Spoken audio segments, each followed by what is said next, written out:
Ramayana chapter 28, Bharata becomes Ram's deputy.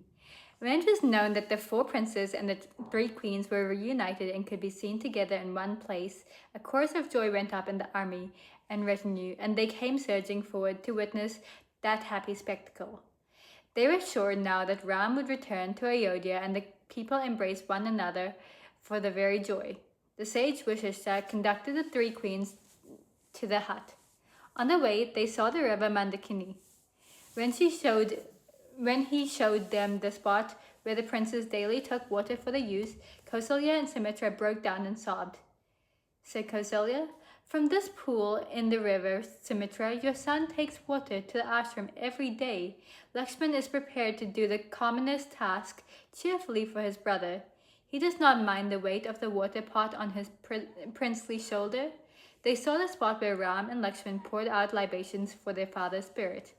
The darba grass lay with the ends facing south, besides the oil cake. Kausalya clung to Sumitra and said, "Oh sister, this is the food and that the mightiest kings have to be content with after death." They reached the hut. There they saw the princes with faces clouded with sorrow. Seated under a thatched roof, unable to bear the sight, the royal mother sank to the floor. When Ram lifted Kausalya up, she stroked him with her flower-soft hands and was at once sad and happy. She embraced Sita and said, "My child, Janaka's daughter, daughter-in-law to the king of Ayodhya, do you live in this hut in the forest? O faded lotus flower, O golden image covered with dust, my heart melts at the sight of you."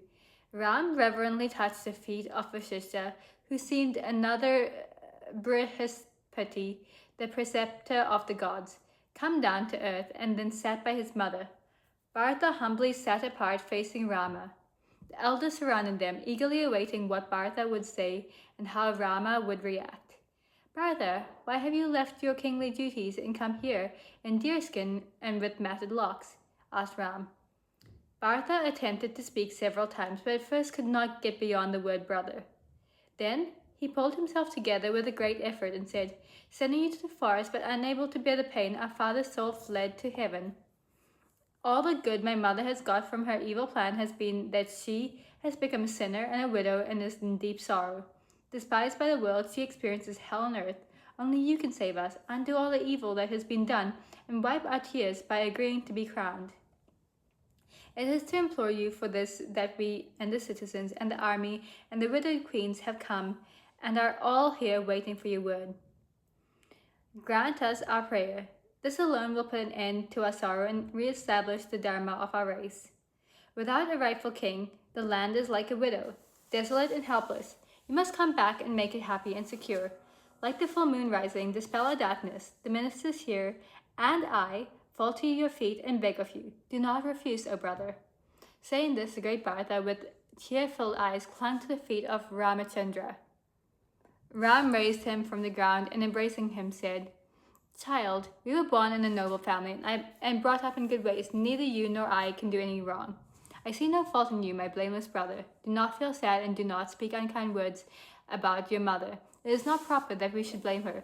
Surely our father had the right to tell us what to do, even to decree banishment, just as he had the right to order a coronation. Our duty is to honor our father and our mother. How could I disobey or question their command? Was it for me to refuse my father's command that I should go to the forest? He gave you the kingship, and he ordained for me life in the forest. He certainly had the right to settle the manner of our lives. What right do we have to alter and reject his plans? Far from being wrong, it is your duty to rule the land, and I too shall do my duty and fulfill our father's last command by living 14 years in the Dandaka forest. Failing to fulfill our father's wish, can I find contentment in the possession of the whole world?" Bharata repeatedly besought and importuned Ram. Ram realized that Bharata grieved and that it was for his sake injustice had been done and that he endeavored to remove the blot. "Do not blame yourself," he said. "Do not think that all these things took place for your sake. Destiny rules everything. Give up your grief, return to Ayodhya, and return to ruling the kingdom. Let us each perform the duties assigned to us by the father we love and revere." The people who watched the talk and saw the determination of the prince were filled with joy and sorrow in equal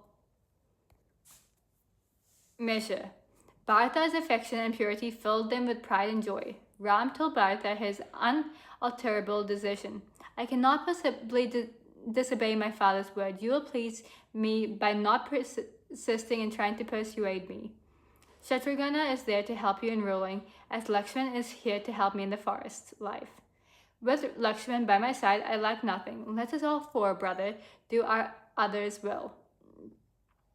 The learned Jabali of the princes who had accompanied Bharata here interposed a lesson on worldly wisdom for the benefit of Ram. You talk again and again of your father's command. Dashrata was a physical body which has now rejoined the five elements. You talk as though there is some continuing relationship between that person who is now no more and yourself. This is sheer illusion. Why do you like the foolish prating of Dharma and seek to give up the good fortune to which you were born? Like a woman mourning with disheveled hair, the city of Ayodhya is plaintively longing and waiting for your return. Go back, accept the crown, enjoy life's pleasures, listen to Bharata. Do not fail in your proper duties. This lecture angered Ram. He said with much sharpness, Sir, you seem to set little value on truth and rectitude. Your materialistic talk fills me with such abhorrence that I wondered that an unbeliever like you should have been tolerated in court. Jabali hastened to explain that far from being an infidel, he had all his life been a teacher of the Shastras, and that he had only spoken as he had done out of an earnest will to persuade Ram to return. Vasishtha, who also intervened on his behalf, and that unlucky interlude came to an end. Vasishtha then put the case for Ram's return this way. On the whole, my opinion is that you should return to Ayodhya and accept the throne. Of course, your father's command also has to be considered and reconciled to the step. You have obeyed that command at once and unhesitatingly, but now the situation has arisen. Bharata, in his helpless, fearing infamy, has sought shelter at your feet. How can you spurn him? We all know that you love him as your life. You never refuse those who approach you for help. How can you deny it to Bharata now? Is it not your life principle to help those who seek refuge at your feet? But Rama showed no signs of relenting. Then Bharata turned to Sumantra and said, My brother has no pity for me. Please spread a bit of darba grass here for me. I shall take the pledge of fasting unto death. Sumantra hesitated and looked at Ram. Then Bharata himself fetched and spread the grass and sat on it. My child, this is not right, said Ram firmly. Rise, go to Ayodhya and fulfill your duties. Do not go against Kshatriya Dharma. Bharata got up and as a last resort appealed to the people who had accompanied him, a representative crowd of soldiers and citizens from Ayodhya. O citizens of Ayodhya, why do you stand mutely looking on? Do you not want Ram to return? Why are you then silent? The people answered, Ram will not swerve from truth. He will stand firm to his father's promise. He will not return to Ayodhya. What is the use of pressing him further?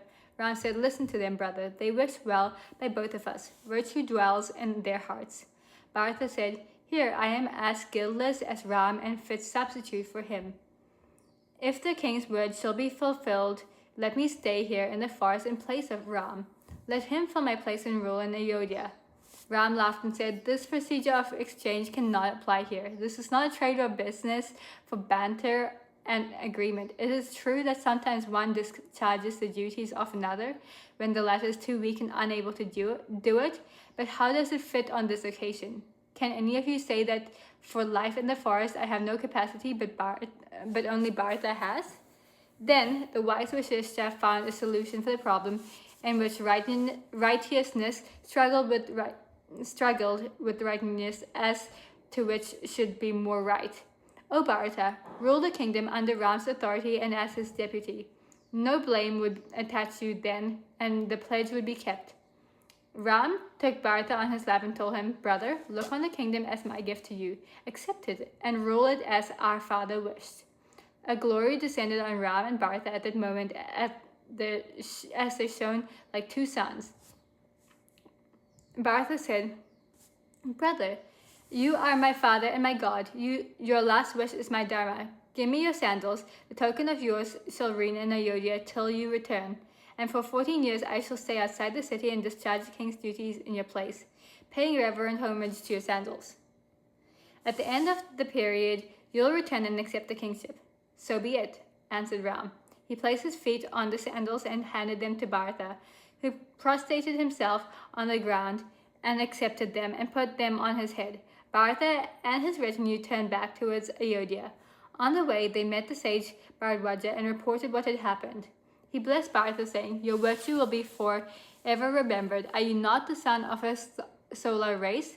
As water flows downwards, the virtue of your family runs its inevitable course in you. Your father Dasratha is indeed happy. He is not dead, but lives again immortally in you. They met Guha again and crossed the Ganga and reached Ayodhya. Bharata and his followers entered Ayodhya. The city, bereft of the king and Rama, appeared desolate to Bharata. It seemed to be enveloped in the darkness of a moonless night. When he returned in haste from Kekaya, he had entered the city in fatigue and shapeless fear and suspense, but today he entered it again, fully realizing all the tragedy. He remembered the past and thought of the present and grieved afresh. He went to the palace and took the queens to their desolate apartments. He went to the assembly hall and said, Great is my sorrow, but I shall bear it. I shall stay in Nandigrama and carry out my tasks as I have promised Rama. Make all arrangements for this purpose. This was done, and he solemnly announced in the assembly, This kingdom is Rama's. For the time being, he has asked me to be in charge. In my brother's place, I have installed his sandals. Deriving my authority from them, I shall do my work as king. Accordingly, Bharata stayed in Nandigrama and with the help of ministers ruled the kingdom as a religious duty until Ram should return after completing his forest life. And indeed is not the law laid down in scripture that one should serve the world unselfishly and without attachment, leaving the fruit of one's work at the feet of the Lord. Ram did his penance in the forest for 14 years, and all that time Bharata too did his penance in Nandigrama near Ayodhya.